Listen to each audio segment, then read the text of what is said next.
Hello there, what's going on everybody? Today we're going to be taking a look at the Broken Tokens Imperious Twilight Organizer for Twilight Imperium. Now, I have been looking forward to this for quite a while, so it was very exciting to finally have this thing show up. I will point out I did stain this one, so I did use some Minwax Ebony and only one coat, so there's a light stain on here. So what you're seeing is basically I laid everything out and stained it first.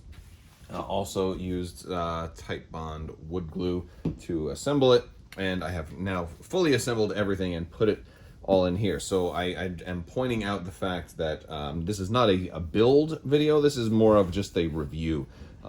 So while I open this thing up, I do want to also point out that I think FFG had a kind of decent organizer to begin with. Better than they normally do, at least. But now, this is just so much nicer.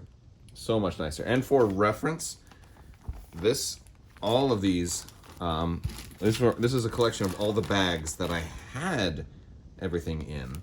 And now, I can throw those out or set those aside for something else. So we've got a lot of stuff here. And it's pretty cool. Now, your first thing you're probably noticing is that this particular tile there's really not a clear-cut spot for that. So that's like, I guess, one observation. Maybe there's a spot for it that I'm just not aware of, but that's one of the things that I noticed, that like it fits in here all right, but there's not a super clean spot for it. So I guess I'm just going to talk about the different spots. So you've got your player trays, and you've got a spot for your flagship, your war sons, all your dreadnoughts, your cruisers, your carriers, your destroyers, and then all your smaller bits. And the cool thing is the smaller bits, this part slides up so you can get access to those a little bit easier. It won't totally come out, but you can see it slides up about that far. The only criticism here is that it's a little tight on the infantry flags. I mean, there's enough room, it's fine. You just have to lay them down a little bit more deliberately, like a little bit more like sideways, like 3 this way, then 3 that way, then 3 this way, then 3 that way. Whereas everything else, it's very easy to fit everything. You can just kind of drop it in, and you don't have to be so deliberate about it. So I don't know if that's really a criticism of this, or maybe just a compliment on everything else. And of course you have your cards that all go in here for each color, and you can set them in. You're gonna have 6 of those player trays. They're all going to stack up, and so when you're starting your game, you just hand somebody this. They've got everything that they're going to need for their player color, and we've got our black and gray in there as well.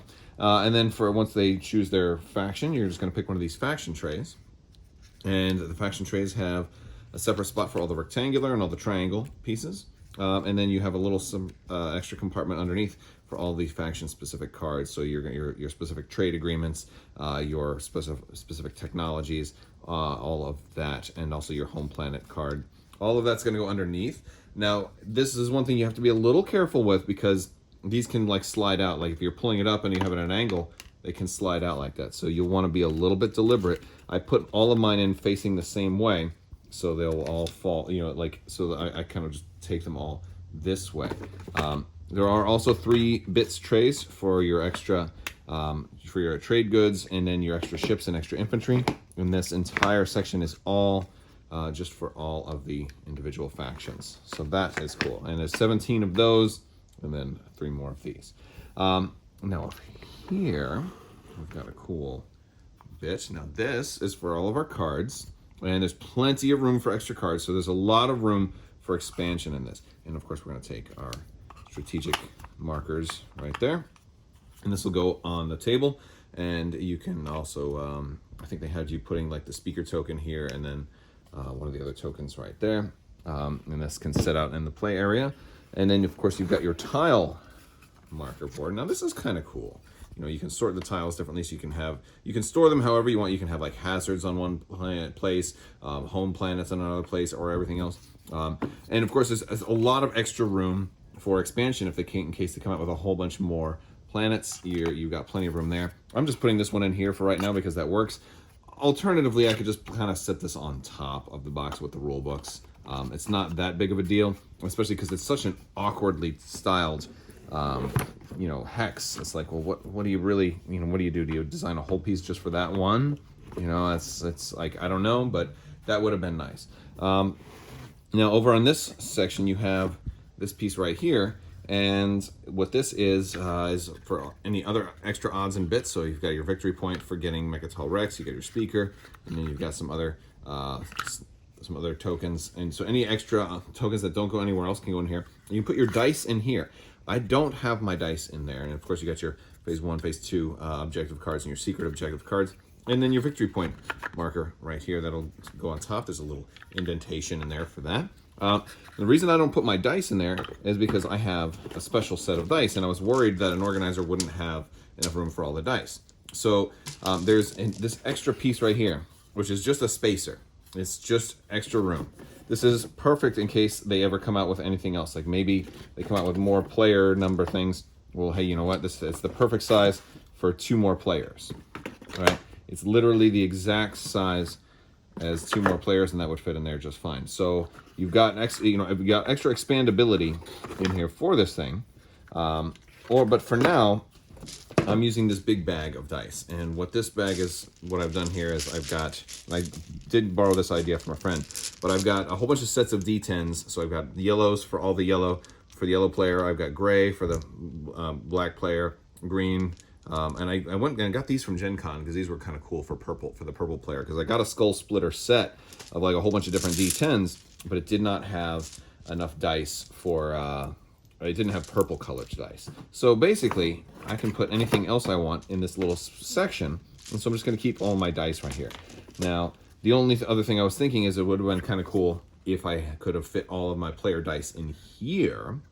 And while that is in theory possible, I could probably do that. This open section to grab the cards is going to mean that all the dice fall out. So I may eventually do that. I'll probably just have to put like a piece of cardboard or something in there and then keep all the dice with the player and say, all right, you're the blue player, you now get all of the blue dice. But it definitely is pretty cool. I am digging it. Also, it helps. Like the other thing that's kind of cool is I'm going to empty some of these out.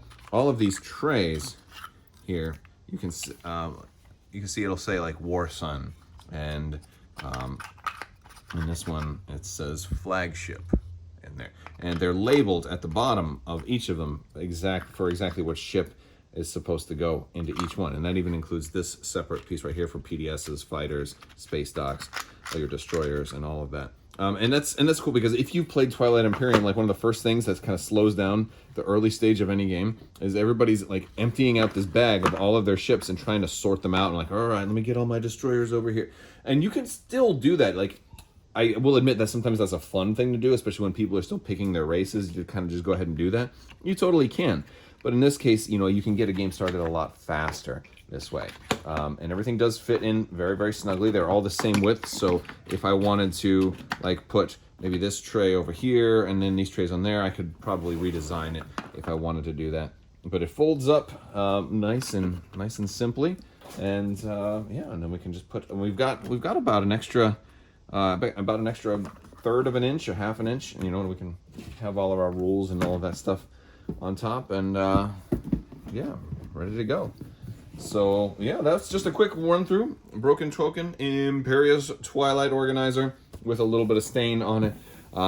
It took me a long time to put this together, but I was doing it like maybe just an hour a day. So it took me probably about 4 or 5 days of just periodic intermittent work. But like I think the thing that took the longest time for me was all of the individual the clan or the individual racial organizers, because there's so many of those. So if you are doing it, definitely I suggest doing it assembly line style and just like, all right, I've got to do 17 of these. So I'm gonna do the first part 17 times, second part 17 times. And then I kind of got into a rhythm. But great organizer from the Broken Token. Check them out. I love when they come out with an insert for one of the games that I love to play. And this one looks amazing. So be sure and check them out. And that's all I've got for you. Also, there's still another round of the giveaway going on right now, so you have plenty of time left to enter. All you have to do is be a subscriber and leave a comment on this or one of my videos, and you'll be entered to win a $25 Amazon gift card. So make sure you do that. I will talk to you guys later, and as always, thank you so much for watching, and have a great day.